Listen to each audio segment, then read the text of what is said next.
Assalamualaikum warahmatullahi wabarakatuh. Perkenalkan, nama saya Adi Maulana dengan NIM 19 10 12 32 113. Assalamualaikum warahmatullahi wabarakatuh. Perkenalkan, saya Delania Putri dari kelompok 13.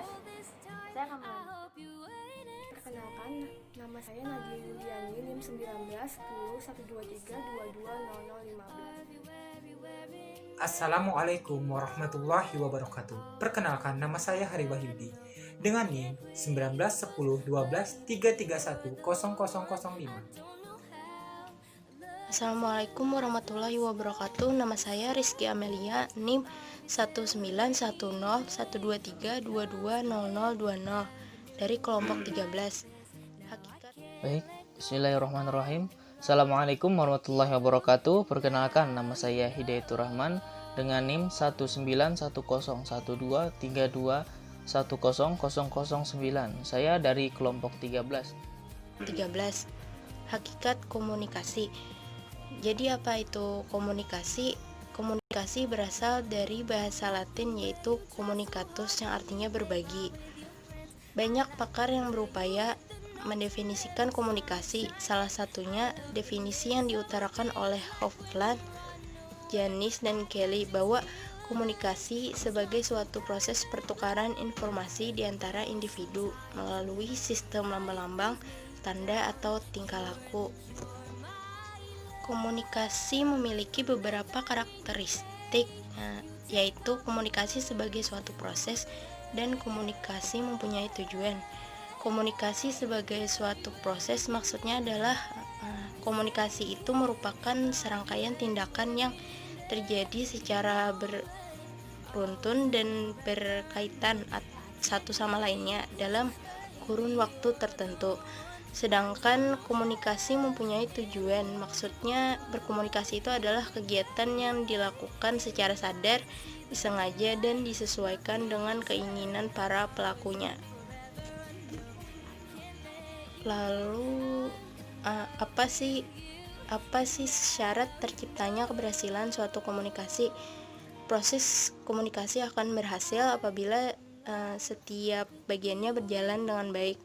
Misalnya cara penyampaian dan isi pesannya itu yang jelas. Lalu model-model komunikasi antara lain, yang pertama komunikasi intrapribadi. Komunikasi intrapribadi itu komunikasi yang dilakukan pada diri sendiri. Yang kedua, komunikasi antarpribadi atau komunikasi secara tatap muka. Lalu yang ketiga, komunikasi diadik dan kelompok. Komunikasi diadik ini adalah komunikasi di antara dua orang.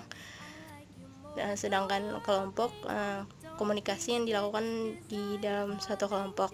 Lalu yang keempat ada komunikasi organisasi dan massa.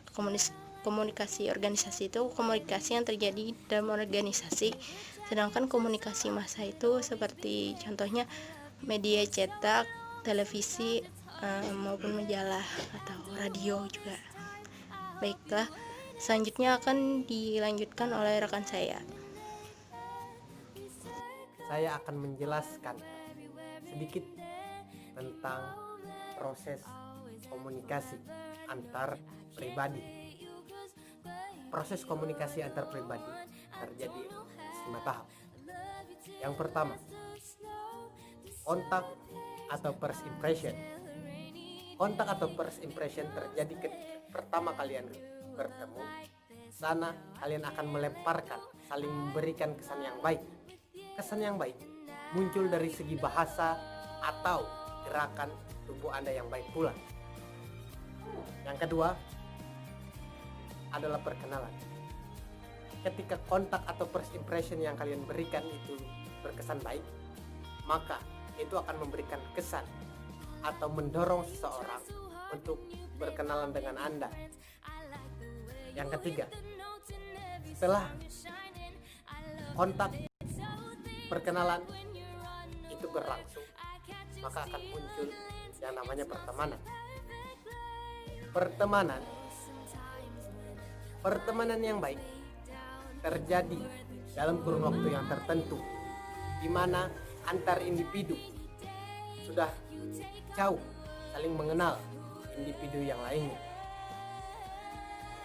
Ketika Anda menemui sebuah pertemanan, proses komunikasi yang keempat dalam antar pribadi adalah decline. Decline adalah suatu masalah atau konflik yang muncul di dalam proses komunikasi yang Anda lakukan. Konflik terjadi karena adanya ego yang saling dikuatkan atau tidak mau kalah, terjadi kesalahpahaman. Nah, oleh sebab itu, di dalam komunikasi kita harus menanamkan sikap kedewasaan kita dalam menjalin komunikasi. Artinya, ego harus kita kontrol dan juga saling memahami. Yang kelima atau yang terakhir, di dalam proses komunikasi antar pribadi akan terjadi yang namanya perpecahan. Perpecahan terjadi ketika suatu konflik memuncak dan tidak bisa ditangani atau diselesaikan dengan baik. Maka masing-masing dari individu atau salah satu dari individu tersebut akan memilih berhenti menjalin hubungan dengan orang tersebut atau meninggalkan jalinan hubungan dengan orang tersebut. Baik, itu yang bisa saya sampaikan. Saya di sini ingin melanjutkan pembahasan dari materi kelompok kami. Jadi di sini ada definisi komunikasi antar pribadi. Nah, di mana yang namanya komunikasi itu kan pasti tidak asing dengan apa yang kita ketahui, ya kan. Malah komunikasi itu sudah menjadi pemakaian sehari-hari kita. Di segala waktu kita sering menggunakan komunikasi, baik itu berkomunikasi kepada orang tua, keluarga, masyarakat, dan yang lainnya. Nah, di sini kan komunikasi antar pribadi. Nah, antar pribadi itu ya seperti kita itu berbicara dengan orang lain, ya kan, ya seperti dengan ibu, dengan adik, kakak, orang lain, masyarakat. Nah, jadi di situ. Jadi untuk definisi komunikasi di sini ada seorang lawan bicara kita, ya kan. Jadi kalaunya intra pribadi kan itu seperti untuk diri sendiri, ya kan. Kalau antar pribadi, jadi kita tuh berbicara kepada orang lain. Nah, setelah itu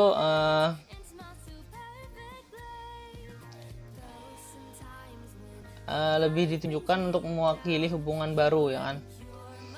Awalnya kita melakukan komunikasi, pasti kita ingin berbagi pesan, ya kan. Pasti kita ingin berbagi apa yang ada di ide-ide kita nih, apa yang ada dalam unek-unek kita. Lalu kita ingin meluapkan kepada orang lain. Nah, disitulah terjadinya komunikasi antar pribadi. Untuk yang intrapribadi kan kemarin tuh apa tuh? Bukan berbicara bukan diri sendiri ya, tapi dia tuh mempunyai pembicaraan dirinya sendiri, ya kan. Dia tuh memiliki seperti begini nih. Dia sebelum bertanya pasti dia berbicara pada dirinya sendiri. Misalkan aku ingin ngomong nih dengan orang tersebut, pasti dia berbicara kepada dirinya sendiri. Aku nih pengen ngomong sesuatu kepada dirinya, tapi apa ya ngomongnya, kayak bagaimana ya caranya aku ngomong dengan dia. Nah, disitulah kita tuh pertama berbicara kepada diri sendiri, yaitu intra pribadi. Intra pribadi. Nah, di sini antar pribadi. Nah, setelah kelanjutannya baru antar pribadi ini ada objeknya. Ada orang yang berlawan, ada orang sebagai lawan bicara kita. Terjadilah komunikasi. Jadi yang asalnya kita berbicara sendiri, yang ingin bertanya, lalu kita meluapkan, "Hai, kamu mau kemana sih? Kamu nanti pakai baju apa?" Nah, jadi kan terjadinya komunikasi antar pribadi. Entah itu kita berbicara kepada orang tua kita, adik kita, kakak, teman kita, maupun masyarakat lainnya. Ya, selanjutnya nih ada model komunikasi antar pribadi. Nah, model di sini nih kami ambil dari yang dikemukakan oleh Dan C. Barlow. Nah, model ini kelanjutannya dasarnya itu seperti komunikasi intrapribadi, seperti adanya transaksi menurut beliau. Pola dan bentuk komunikasi yang berlangsung antara dua orang atau lebih sangat dipengaruhi oleh hasil komunikasi intrapribadi masing-masing perilaku komunikasi. Maksudnya ya seperti tadi, harus ada orang sebagai lawan bicara, lawan komunikasi, ya kan. Jadinya entah itu orang itu 1 atau 2 atau 3. Nah, bicara itu secara spontan, yang seperti kita berbicara kepada teman-teman kita. Nah, menurut Barlow, komunikasi itu seperti adanya transaksi, di mana adanya kita mengasih pesan, ada yang menimbal balik pesan. Artinya ada yang menerima, kita mengasih, ada yang menerima, terus ada yang timbal balik, ada yang bisa kemungkinan orang lain bertanya lagi, kita yang menjawab, ya kan. Nah, jadi seperti itu transaksinya itu ya, kita seperti ada ide, gagasan ide itu yang pesan yang ingin kita sampaikan kepada orang itu. Apa sih aku mau bertanya, dia itu nanti perginya kemana, ya kan. Lalu ada sebuah komunikasi yang berkelanjutan, ya kan. Salah satunya itu yang adanya berbalasan. Nah, jadi kan adanya suatu interaksi. Nah, jadi terjadinya suatu interaksi itu ya kedua belah pihak saling mengirim pesan. Satu yang mengirim pesan, ada yang menerima, terus yang menerima nih mengirim pesan lagi. Nah, jadi bertimbal balik gitu. Begitulah menurut Barlow tadi, seperti adanya transaksi. Kemudian komunikasi antar pribadi pada hakikatnya adalah suatu proses atau transaksi dan interaksi. Nah, seperti dijelaskan tadi, transaksi yaitu mengenai ide-ide, pesan, simbol, informasi. Nah, sedangkan istilah interaksi yaitu yang mengesankan adanya suatu tindakan yang dibalaskan. Mungkin itu saja dari saya. Terima kasih. Selanjutnya akan dilanjutkan oleh teman saya. Akan menjelaskan bentuk komunikasi antar pribadi. Jadi ada beberapa bentuk komunikasi antar pribadi yang biasa dilakukan. Pertama, dialog. Dialog sendiri berasal dari kata Yunani. Dia artinya antara, bersama, sedangkan legen artinya berbicara, gagasan bersama. Dialog sendiri merupakan percakapan yang memiliki maksud saling mengerti, dapat memahami satu sama lain, juga mampu menciptakan kedamaian dalam bekerja sama untuk memenuhi kebutuhan. 2. Sharing. Sharing sendiri berarti berbagi pengalaman, bertukar pendapat, di mana ada 2 orang atau lebih yang terlibat di dalamnya, dan menyampaikan hal yang pernah dialaminya untuk saling bertukar pengalaman. Dalam bentuk sharing inilah kedua komunikasi antar pribadi dapat memperkaya pengalaman dari berbagai masukan. 3. Wawancara. Wawancara di sini bertujuan untuk mencapai sesuatu. Pihak yang mengikuti wawancara ini akan saling berperan aktif dalam pertukaran informasi ini. Dalam wawancara, baik sebagai pewawancara maupun narasumber, keduanya akan terlibat dalam proses komunikasi dengan saling berbicara, mendengar, dan menjawab. 4. Konseling. Konseling kebanyakan digunakan dalam dunia pendidikan. Bentuk ini biasanya digunakan untuk menjernihkan masalah dengan didampingi dalam melihat sumber masalah, memutuskan masalah, menemukan cara-cara pemecahan masalah, dengan tepat untuk memilih keputusan. Selanjutnya akan disambung oleh teman saya. Terima kasih. Melanjutkan penjelasan dari rekan saya. Di sini saya akan menjelaskan tentang tujuan dari komunikasi antar pribadi. Komunikasi antar pribadi biasanya digunakan untuk hal-hal yang bersifat hubungan antara dua orang, seperti yang dijelaskan teman saya. Di sini ada beberapa tujuan dari komunikasi antar pribadi. Yang pertama, mengenal diri sendiri dan orang lain. Jadi maksudnya di sini komunikasi ini memiliki tujuan untuk membuka diri kita dan juga orang lain. Misalnya nih, saya berbicara dengan teman saya. Nah, di situ kami akan saling mengenal. Saya akan mengetahui, oh, dia ini pemikirannya seperti ini. Dan teman saya pun juga akan mengetahui, oh, ternyata saya ini orangnya begini loh, pemikirannya seperti ini. Lalu kami akan bertukar pikiran dan pendapat tentang diri kami masing-masing. Nah, itu salah satu contohnya. Yang kedua, ada mengetahui dunia luar. Sebagai contoh sederhana, misalnya kita mempunyai satu topik A misalnya. Dan kebetulan teman saya ini mengetahui satu informasi tentang hal ini dan saya tidak mengetahuinya. Lalu dia memberitahu saya dan saya memberitahu hal yang saya tahu kepada teman saya. Kami bertukar informasi yang kami miliki dan lalu informasi ini akan bergabung jadi satu dan menjadi sebuah pengetahuan yang utuh. Selanjutnya, yang ketiga, menciptakan dan memelihara hubungan menjadi bermakna. Jadi komunikasi antar pribadi ini bisa menjadi salah satu sarana untuk kita tuh membangun hubungan yang lebih kuat, dalam artian ketika saya dan orang lain berbicara, saya akan membangun sebuah koneksi dengan orang ini. Dan hasil saya akan memiliki suatu hubungan dengan orang ini, dalam artian saya akan jadi berteman dengan mereka, atau mungkin saya bisa menjadi partner bagi dia, bisa jadi. Selanjutnya ada mengubah sikap dan perilaku. Seperti berhubungan dengan poin yang pertama tadi, dengan cara bertukar pikiran dan kita mengetahui bagaimana sifat orang lain dan orang lain mengetahui sifat kita, kita akan mendengarkan sedikit tidaknya nasihat dari dia atau apa ya namanya,